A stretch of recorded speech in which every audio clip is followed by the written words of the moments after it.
গড়কালিকা মন্দির উজ্জয়িনী। সন্ধ্যাবেলা আরতির সময় এটিকে 108 প্রদীপ হিসেবে ব্যবহার করা হয়। এদিকে একটি এবং এদিকে একটি, দুদিকে 108টি প্রদীপ জ্বালানো হয়। এই এক একটি দেখতে পাচ্ছেন ফিক্সড প্রদীপ করে দেওয়া আছে, তার উপরে তেল দিয়ে প্রতিদিন সন্ধ্যাবেলা যখন 108টি প্রদীপ দুদিকে জ্বলতে থাকে, সে এক অদ্ভুত দৃশ্য।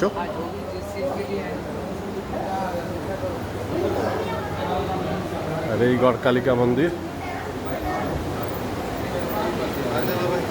অত্যন্ত সুন্দর বিগ্রহ, দেখাই আপনাদের।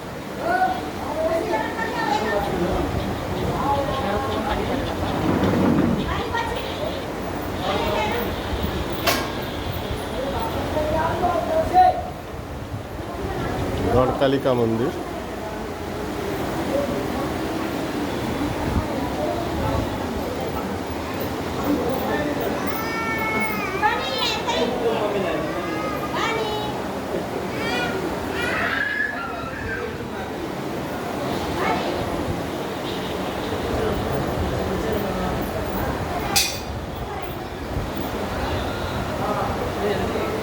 लगे हुए